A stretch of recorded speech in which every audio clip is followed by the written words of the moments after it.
শুক্রবারের ভারতীয় শেয়ার বাজার দেখে অনেকেই ভাবছেন যে বড় কারেকশন বোধহয় শেষ।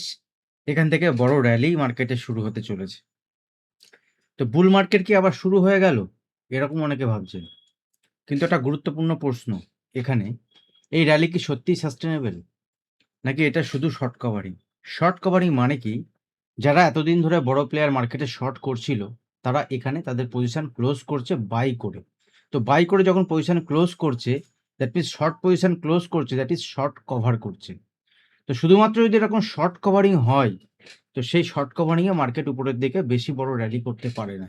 তো আজকের এই ভিডিওতে আমরা জানবো যে মার্কেটের ডেটা কি বলছে এবং মার্কেটের স্ট্রাকচার দেখে সেই উত্তর খোঁজার আমরা চেষ্টা করব যে মার্কেট এখান থেকে কোন দিকে যেতে পারে, আগামী দিনে মার্কেটে ইম্পর্টেন্ট র্যালি কি হতে পারে, এবং শেষে এটাও জানবো যে সোমবারের জন্য মার্কেটে ইম্পর্টেন্ট ট্রেডিং লেভেলই বা কি থাকবে। প্রথমে দেখে নেওয়া যাক যে সেন্সেক্সে লাস্ট দিনে আমরা দেখেছি প্রায় 1700 পয়েন্টের পজিটিভ সাইডে মুভমেন্ট। নিফটিতেও প্রায় 450 পয়েন্ট 460 পয়েন্টের একটা আপসাইডে মুভমেন্ট। আইটি বাদে বাকি ম্যাক্সিমাম অটো সেক্টর এবং ম্যাক্সিমাম যদি আমরা সেক্টর দেখি, তাহলে সমস্ত সেক্টরে একটা পজিটিভ সাইডে মুভমেন্ট আমরা লাস্ট দিন দেখেছি।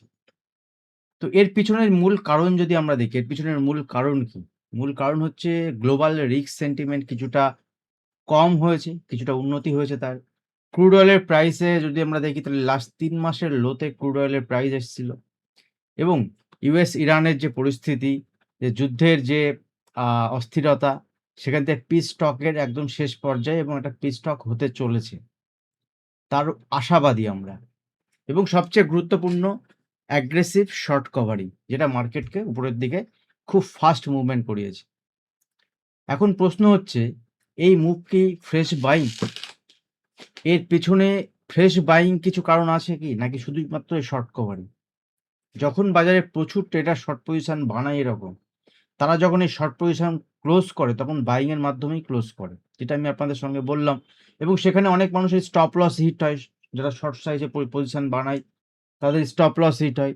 যখন তাদের স্টপ লস হিট হয়, তো সেই সময়ে মার্কেটে এই ধরনের আপ মুভ উপরের দিকে দেখা যায়। সেরকমই একটা বৈশিষ্ট্য আমরা শুক্রবারের মার্কেটে দেখতে পেয়েছি। তা এই র্যালি আমরা এখনই বলতে পারবো না তাড়াহুড়োর মধ্যে যে এটা একটা বুল রান শুরু হয়েছে এবং বড় বুল রান হতে চলেছে, এরকম কিন্তু বলা যাবে না। কারণ শনি রবিবার, আজকে শনিবার আমি ভিডিও বানাচ্ছি, রবিবার কালকে, এই দুদিনে এই যুদ্ধের পরিস্থিতি পিস টক কতটা এগোচ্ছে। কারণ এই পিস টক নিয়ে যদি আমি কথা বলি, তাহলে এটা বিশাল বড় একটা বিষয়, এবং লাস্ট ১ মাস ধরে এই পিস টকের কথাবার্তা চলছে, যেখানে ডোনাল্ড ট্রাম্প লিড করছে। এবং একবার আমরা দেখছি যে আমেরিকা থেকে নিউজ আসছে, একবার আমরা দেখছি ইরান থেকে নিউজ আসছে, অন্যান্য ওমান বা অন্যান্য যে মধ্যপ্রাচ্যের দেশগুলো আছে, ইসরায়েল থেকে নিউজ আসছে। বাট এই নিউজ কতটা যে সত্যি, সেটা বোঝা কিন্তু একজন ট্রেডার হিসেবে ইন্ডিয়াতে বসে ঘরের মধ্যে অনলি নিউজের উপর বেস করে খুবই মুশকিলের ব্যাপার। যখন যেমন নিউজ আসছে তখন মার্কেটে তেমন মুভমেন্ট, প্রচণ্ড ভোলাটাইল মার্কেট। এবং লাস্ট দিনে যে মুভমেন্ট হয়েছে, হয়তোবা কিছুটা মুভমেন্ট আমি ক্যাপচার করেছি, বাট আমি হ্যাপি নই।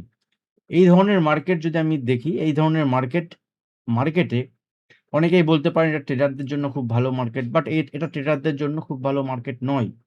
দেখুন, ডেইলি ১৫-২০টা ট্রেড আমি করি, এবং আমার অ্যাজ ইউজুয়াল আমি ১৫-২০টা ট্রেড কিন্তু আমি করছি। সেখানে যে হিউজ প্রফিট মার্কেট আমাকে দিচ্ছে, এরকমটি নয়। কখনো, কখনো লসেও কিন্তু কোনো পজিশন যাচ্ছে। সেক্ষেত্রে ওভারঅল পজিশন যদি আমরা দেখি, নিউজের বেসিসে মার্কেটে যে মুভমেন্ট, প্রাইস অ্যাকশন মানছে না কোনো মাপ নেই। লাস্ট যদি আমরা ১ মাস ধরে দেখি, মার্কেটের অ্যাজ সাচ সেরকম কোনো মুভমেন্ট কিন্তু আমরা দেখতে পারছি না। ইন্টারে ট্রেডারদের জন্য অনেকেই বলবেন যে এই মার্কেট ভোলাটিলিটি যেহেতু রয়েছে, তো মার্কেট ট্রেডারদের জন্য ভালো। বাট আমি নিজে একজন ট্রেডার হিসেবে বলছি, এই মার্কেট ট্রেডারদের জন্য ভালো হতে পারে না। কারণ যেখানে সবসময় একটা অনিশ্চয়তা, কেউ একটা কিছু বলবে, তার পরিপ্রেক্ষিতে মার্কেটের মুভমেন্ট, এবং দেখবেন যে মুভমেন্টটা হচ্ছে কিছুক্ষণ পরে দিনের মধ্যে ২-৩টে টুইটে ২-৩ রকম ডিসিশন। একবার ইরান বলছে যে না, আমেরিকা শুধুমাত্র এগুলো করছে, নিউজ ছড়াচ্ছে, সত্যিকারের কিছু হয়নি। আবার কখনো, কখনো ইরান বলছে না, এই আমেরিকা বলছে যে ইরানের সঙ্গে সবকিছু হয়ে গেছে। আবার বলছে ইরানের সঙ্গে সমঝোতা করা যাবে না, ইরান অনেক কিছু মানছে না। তো এগুলো কিন্তু দিনের মধ্যে ২-৩ বার করে চলছে, বিশেষ করে ট্রেডিং ডে, মানে সোম থেকে শুক্র। এবং রোববার সানডে রাতে। যাই হোক, এর মধ্যে ডোনাল্ড ট্রাম্প ৮০ বছরে পা দিচ্ছে বোধহয়, না ৮০ বছর পার করছেন আগামীকাল ১৪ই জুন রবিবার। তো ৮০ বছর বয়সের একজন ব্যক্তি পুরো বিশ্বকে এইভাবে কাঁপাচ্ছে এবং ট্রেডিং জগতে ট্রেডারদের এরকম মানে একটা অস্থিরতার মধ্যে রয়েছে এবং তার অ্যাকাউন্ট থেকে মিলিয়ন মিলিয়ন অ্যামাউন্টের ট্রেডিং চলছে লাস্ট ফার্স্ট কোয়ার্টারের, যেটা জানা গেছে। তার তার নিজের অ্যাকাউন্ট পার্সোনাল, মানে তার একটা যে সংস্থা, সেই তার নিজের নামের সংস্থার থেকে কিন্তু তার হয়ে, এছাড়াও তার ছেলে, বউ, মেয়ে আমি বাদ দিলাম, তার ফ্যামিলির লোকজন। তো যদি কোনো দেশের এরকম প্রেসিডেন্ট এইভাবে শেয়ার মার্কেটের উপরে থাবা বসায় এবং তার টুইটের আগে যদি সে পজিশন বানায় এবং টুইট করার পরে মুভমেন্ট হয়ে যাওয়ার পরে যদি পজিশন ক্লোজ করে, এহেন পরিস্থিতিতে বাজারে রিটেল ট্রেডার এবং আমাদের মতো ট্রেডার যারা আছেন মার্কেটে, তাদের কাজ করা মানে দুর্বিষহ ব্যাপার এক প্রকার। জানি না এই সিচুয়েশন আর কতদিন চলবে। মিড টার্ম ইলেকশনে আমেরিকাতে ডোনাল্ড ট্রাম্পকে কি রাখছে জনতা? এটা একটা বড় প্রশ্ন, যেটা ডিসেম্বরে আছে।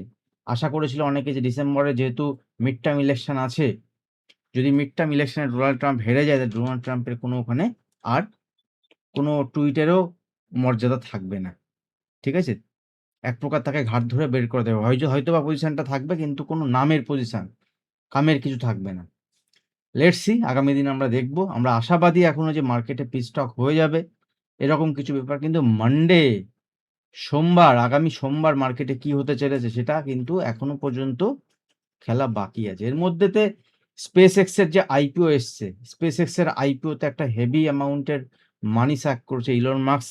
ওয়ার্ল্ডের মধ্যে 3 ট্রিলিয়ন ট্রিলিয়ন কোম্পানি, মানে ট্রিলিয়ন ডলারের মালিক ইতিহাসের বুকে, মানে বিশ্ব ইতিহাসে এই প্রথমবার কোনো ব্যক্তি ট্রিলিয়ন ক্রস করেছে তার প্রপার্টি, সেটা কিন্তু ইলন মাস্কই।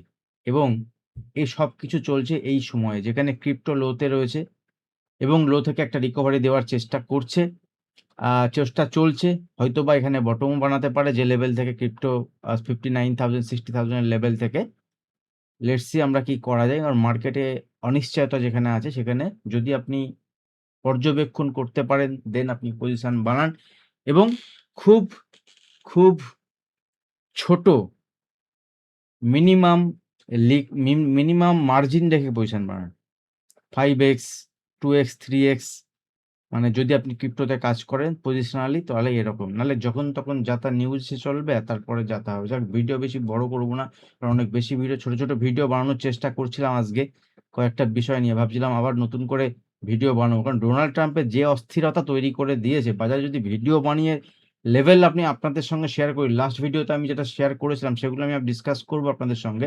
কিন্তু প্রথম দেখুন, শুক্রবারের র্যালি কিন্তু ফেক নয়। আমি আপনাদের সঙ্গে যেটা বলার চেষ্টা করছি যে শুক্রবারের যে র্যালি, সেই র্যালিটা ফেক নয়, কিন্তু মার্কেটে একটা ফোমো কিন্তু চলছে। যেখানে শুক্রবার মোটামুটি আমরা জানতে পেরেছিলাম মোটামুটি 12টা 12:30 একটা সেকেন্ড হাফের দিকে, কারণ ফার্স্ট হাফে মার্কেট তো পুরো নিউট্রাল ছিল। ব্যাঙ্ক নিফটি মেবি ব্রেকআউট লেভেলের উপরে, আমি আগেও আপনাদের সঙ্গে শেয়ার করেছি, লাস্ট ভিডিওতেও শেয়ার করেছি। ব্যাঙ্ক নিফটি সাইন দেখিয়েছে, নিফটি তো এখান থেকে লাস্টে যদি আপনি দেখেন নিচের লেভেল থেকে নিফটিতে গ্যাপ ফিল আপ করে উপরের দিকে মুভমেন্ট, পজিটিভ বায়াস ছিলই। আমি পজিটিভ বায়াস রেখে আপনাদের সঙ্গে ডিসকাশন করেছি। কিন্তু এই জায়গা থেকে মার্কেটের যে সিচুয়েশন চলছে, এখানে কিন্তু এখনো ডিসিশন নেওয়ার কিছু সেরকম হয়নি। যদি মার্কেট ইম্পর্টেন্ট লেভেলকে ব্রেক করে, শুক্রবারের যে র্যালি, সেই র্যালি ফেক নয়। মার্কেট 2-3 ট্রেডিং সেশন আমরা দেখব, যেখানে এফআইআই ডেটা খুব important, price action pattern, global news flow এবং এফআইআই ফ্লো কোন দিকে, সেটা খুবই গুরুত্বপূর্ণ। যারা ভিডিও দেখছেন, ভিডিওতে লাইক করবেন, কমেন্ট করবেন। আর চার্টে আমি আপনাদের সঙ্গে দেখাচ্ছি যে কিভাবে আপনি এখান থেকে অ্যানালিসিস করতে পারেন আগামী দিনের জন্য, আগামী সোমবারের জন্য। সেটা খুবই জরুরি। চলুন দেখি আমরা একবার ছোট্ট করে চার্টে এটা দেখে নিই। দেখুন, নিফটি যে জায়গায় এখন দাঁড়িয়ে আছে, যদি আমরা নিফটির ক্ষেত্রে দেখি, নিফটি যেখানে এখন দাঁড়িয়ে রয়েছে সেই জায়গাটা হচ্ছে এই জায়গাতে। ঠিক আছে? খুব ভালো একটা প্যাটার্ন এখান থেকে লোয়ার লেভেল থেকে তৈরি করছে। কিন্তু আপনি যদি এখান থেকে দেখেন নিফটিতে, তাহলে নিফটি এখান থেকে, দেখুন একটা প্যারালাল চ্যানেল যদি আপনি ড্র করেন, প্যারালাল চ্যানেল যদি আপনি একটা ড্র করেন এখান থেকে, তাহলে দেখবেন একটা প্যারালাল যে চ্যানেল এখান থেকে নিফটি আমরা প্লট করতে পারি, সেটা হচ্ছে এইরকম ধরনের, ঠিক আছে? এই প্যারালাল একটা চ্যানেলের মধ্যে দিয়ে নিফটি চলছে। তার মানে এখান থেকে লোয়ার লো ফরমেশন এখনো চলছে নিফটিতে।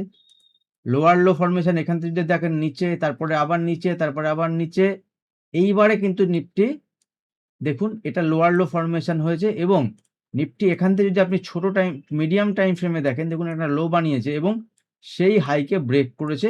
প্রিভিয়াস যে লো হাই, সে হাইকে ব্রেক করেছে মার্কেট। দ্যাট ইজ একদিক থেকে ভালো। দেখুন এখানে ক্লোজিং হয়েছে, বাট এই যে মুভমেন্ট লাস্ট শুক্রবারের যে মুভমেন্ট, এটা এতটা সাস্টেনেবল নয় এখনো পর্যন্ত। কারণ সোমবার মার্কেটে আমরা দেখব, যদি এখান থেকে আমি আপনাদের শেয়ার করে দিচ্ছি ইম্পর্টেন্ট লেভেল 23,650-এর উপর মার্কেট যদি সাস্টেন করে, ইভেন 23,600-এর উপরে যদি সাস্টেন করে, তাহলে মার্কেট একবার 23,750 থেকে 760-এর লেভেল দেখাতে পারে। 750, 740, 10-20 পয়েন্ট এদিক ওদিক হতে পারে। এইখানে আছে 50 মুভিং অ্যাভারেজ, 50টা সিম্পল মুভিং অ্যাভারেজ আছে, ঠিক আছে? প্লাস মার্কেটের এখান থেকে একটা সেলিং এসেছিল। তো যদি মার্কেট আমরা দেখি যে এই লেভেল থেকে মার্কেট এইভাবে এসে, ঠিক আছে, এখানে গ্যাপ ফিল আপ করার পরে মার্কেট এই লেভেলের উপরে যদি সাস্টেন করে, এবং এটা উইকলিও হাই, যদি আমি উইকলি ক্যান্ডেল আপনাদেরকে দেখাই, দেখুন উইকলি বেসিসে এটাই হচ্ছে মার্কেটের হাই 23,760। এই লেভেলের উপরে যদি মার্কেট সাস্টেন করতে স্টার্ট করে, একদিনের ক্লোজ দেয়, তাহলে মার্কেট এখান থেকে আরো কিছুটা পজিটিভ সাইড দেখাবে, যেখানে মার্কেট 23,800 এবং নেক্সট লেভেল 24,000 পর্যন্ত যেতে পারে। ক্লিয়ার? কিন্তু মার্কেট যদি উপরের লেভেলে সাস্টেন না করে, তো সেক্ষেত্রে প্রথম আমার মুভমেন্ট, প্রথম কোন দিকে আমি প্ল্যান করব মার্কেটের, সেই লেভেলটা কি, যে লেভেল থেকে, সেটা অনেকটাই দূরে, তবুও আমি আপনাদের সঙ্গে শেয়ার করি একটু ছোট করে লেভেল, যেটা 23,450 থেকে 23,500 যে লেভেল, এই লেভেলের নিচে যদি মার্কেট ট্রেড করতে স্টার্ট করে, 23,450 থেকে 23,500 লেভেলের নিচে যদি মার্কেট ট্রেড করতে স্টার্ট করে, তাহলে একটু সাবধান হয়ে যান, ঠিক আছে? তাহলে একটু সাবধান হয়ে যান। মার্কেটে এই লেভেলের নিচে মার্কেটের নেক্সট সাপোর্ট লেভেল কিন্তু অনেকটা দূরে, সেটা হচ্ছে 23,300 থেকে 23,350। বুঝতে পেরেছেন? 23,300 থেকে 23,350 সাপোর্ট লেভেল এটা। প্রথম সাপোর্ট লেভেল এটা। যদি এই লেভেলের কাছে এসে মার্কেট আবার বাইং অপরচুনিটি দেখায়, সেখানে বাইং সাইডে প্ল্যান করা যেতে পারে 23,450 থেকে 23,550। আর যদি দেখেন মার্কেট এখান থেকে ফ্ল্যাট টু গ্যাপ আপ হওয়ার পরে হাইকে ব্রেক করছে, তো এখান থেকে কিন্তু ছোট্ট কারেকশনের জন্য ওয়েট করব, এবং যদি আসে সেক্ষেত্রে বাই দ্য ডিপ অপরচুনিটি নেব টিল কোন পর্যন্ত না, 23,450 থেকে 23,500। আপনি অ্যানালিসিস করে করতে পারেন, আমি আমার অ্যানালিসিস আপনার সঙ্গে শেয়ার করলাম। সেক্ষেত্রে উপরে 740, 760 পর্যন্ত টার্গেট দেখাতে পারে। নেক্সট ব্যাংক নিফটির ক্ষেত্রে ইম্পর্টেন্ট লেভেল যদি আমি দেখি, দেখুন ব্যাংক নিফটি অনেক স্টক আছে, যে স্টকগুলো নিয়ে আপনি দেখতে পারেন, যে স্টকগুলো মার্কেটে এই যুদ্ধের সময় সবথেকে খারাপ পারফর্ম করেছিল, যুদ্ধর যদি এখানে পি স্টক হয়ে যায়, তাহলে সেই স্টকগুলো সব থেকে ভালো পারফর্ম করবে। ব্যাংক নিফটি এমনিতে নিফটি থেকে ভালো ছিল, আমি লাস্ট 2-3টে ভিডিওতে কন্টিনিউ আপনাদের সঙ্গে শেয়ার করেছি যে নিফটির থেকে ব্যাংক নিফটি অনেকটাই ভালো লাগছে, এবং ব্যাংক নিফটি খুব ভালো জায়গাতেও ক্লোজ দিয়েছে। তো এটাতে শর্ট কভারিং যেমন ছিল, এটাতে র্যালি উপরের দিকে যাওয়ার ছিল, কিন্তু গ্যাপ আপ ওপেন হওয়ার পরে এমনভাবে মুভমেন্ট হয়েছে, ব্যাংক নিফটি লাস্ট দিনে যদি ক্লোজিং পয়েন্ট থেকে দেখি, তাহলে ব্যাংক নিফটি অলমোস্ট যদি দেখেন, তা প্রায় ব্যাংক নিফটি 1,700 পয়েন্টের ব্যাংক নিফটিতেও মুভমেন্ট হয়েছে, যেটা প্রায় 3%। এটা শুধুমাত্র যে লং বিল্ড আপ হয়েছে এরকম নয়, short covering maximum short cover হয়েছে এই জায়গাতে। তো ব্যাংক নিফটিতে এখান থেকে উপরের দিকে লেভেল 57,000, দেখুন 56,500 থেকে 56,300 পর্যন্ত, 350 থেকে 56,500। যেহেতু বড় মুভমেন্ট, বড় লেভেলে শেয়ার করতে হবে। যদি এখান থেকে ডিপ আসে মার্কেট নিচের দিকে, ঠিক আছে, এই লেভেলে মার্কেটের বাইং অপরচুনিটি হবে। এই লেভেল আমি 15 মিনিটের চার্ট ওপেন করছি, তাহলে বুঝতে সুবিধা হবে। যদি মার্কেটে কোনো ডিপ আসে, ডিপ মানে যদি কোনো ফল আসে, কারেকশন আসে, ছোটখাটো কারেকশন যদি আসে, এবং লাস্ট দিনও দেখবেন একটা ব্যাংক নিফটি রেঞ্জের মধ্যে ছিল অনেকটা টাইম, এবং যেটা প্রায় 1:15-20 সময় এই মুভমেন্টটা হয়েছে, ঠিক আছে, এবং এতটাই বড় মুভমেন্ট যে একটা সার্টেন লেভেল পর্যন্ত যাওয়ার পরে আপনি টিকে থাকতে পারবেন না মার্কেটে, যে মার্কেট এর পরে কি হবে। মুভমেন্ট আমিও ক্যাপচার করেছি, কিন্তু পুরোটা আমি খেপে ক্যাপচার করতে হয়েছে, একবারে কিন্তু নিতে পারিনি। তো 15 মিনিটের চার্টে যদি আপনি দেখেন, তাহলে মার্কেটে যদি এখানে ফ্ল্যাট ওপেন হয়, নিচে আসে, সেক্ষেত্রে 56,500 থেকে 56,350, ঠিক আছে? এই লেভেল পর্যন্ত ইম্পর্টেন্ট সাপোর্ট লেভেল, ঠিক আছে? এই জোনটা আপনি সাপোর্ট জোন হিসেবে ধরতে পারেন নেক্সট দিনের জন্য। এর নিচে যদি আসে তাহলে আবার বড় কারেকশন, বড় এটা বড় হয়ে যাবে আবার। তো এখান থেকে যদি মার্কেট নিচে যদি আসে তাহলে এই লেভেল থেকেই বাইং অপরচুনিটি হবে যদি বাইং সিগন্যাল দেখায়। আর যদি ছোটখাটো এখান থেকে দেখেন যে ফ্ল্যাট ওপেন হওয়ার পরে বা অল্প গ্যাপ ওপেন হওয়ার পরে উপরের দিকে যাচ্ছে, সেক্ষেত্রে 57,000 ফার্স্ট টার্গেট, দেন 57,200 থেকে 57,450 ফাইনাল টার্গেট ব্যাংক নিফটি দেখাতে পারে। কারেকশন আসবে, মাঝে মাঝে কারেকশন না আসলে উপরের দিকে মুভমেন্ট যেতে পারবে না। আরেকটা ইন্ডেক্স আমি আপনাদের সঙ্গে শেয়ার করছি, মেইনলি মিড ক্যাপ সিলেক্ট যে ইন্ডেক্স আছে, মিড ক্যাপ সিলেক্ট ইন্ডেক্সের উপর ফলো করুন। এটাও লোয়ার লেভেল থেকে একটা বাইং এসেছিল এবং মিড ক্যাপ ইন্ডেক্স অনেকটাই উপরে ছিল, অল টাইম হাইও দেখিয়েছিল, তারপরে কারেকশন এসছে, এখান থেকে লো ব্রেক করেছিল, সুইং লো ব্রেক করে দিয়েছিল, যেটা একটা খারাপ বিষয়। বাট মিড ক্যাপ ইন্ডেক্সের ক্ষেত্রে 14,300 লেভেল এখন প্লে করছে 14,245। 14,300 লেভেল যদি ব্রেক করে যায় কিন্তু আবার এর অল টাইম হাইয়ের দিকে এগোবে, ঠিক আছে? আস্তে আস্তে গুটি গুটি পায়। এই ভিডিওটা এখানে শেষ করলাম। আরো ভিডিও আমি আপনাদের সঙ্গে পরপর শেয়ার করব, দুটো তিনটে মিউচুয়াল ফান্ড সংক্রান্ত। যারা মিউচুয়াল ফান্ডে ইনভেস্টমেন্ট করবেন ভাবছেন, এখনো করেননি, মিউচুয়াল ফান্ড আপনার জন্য অপরচুনিটি, যদি আপনার মিনিমাম ভিউ থাকে 3 থেকে 5 বছর মিনিমাম। আর যদি 10 বছর 12 বছর আপনার যদি ভিউ থাকে, 15 বছর 20 বছর, তাহলে আপনি অপরচুনিটি মিস করবেন না। আপনি কিন্তু মার্কেটের এই কারেকশন মার্কেট সবসময় আসতে থাকবে। যে কোনো না কোনো কারণে 2022 এ এসেছিল কারেকশন, 2020 তে বড় কারেকশন এসেছিল, 2024 থেকে market sideways to neutral, negative, positive সব দেখাচ্ছে। 2024 এ ইলেকশন ছিল। তো এইসব জিনিস কিন্তু আসতেই থাকবে।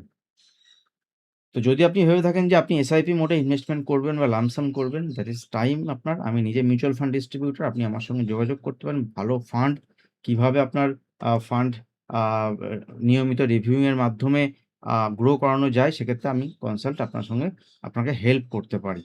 ঠিক আছে? Thank you. দেখা হবে নেক্সট ভিডিওতে। ধন্যবাদ।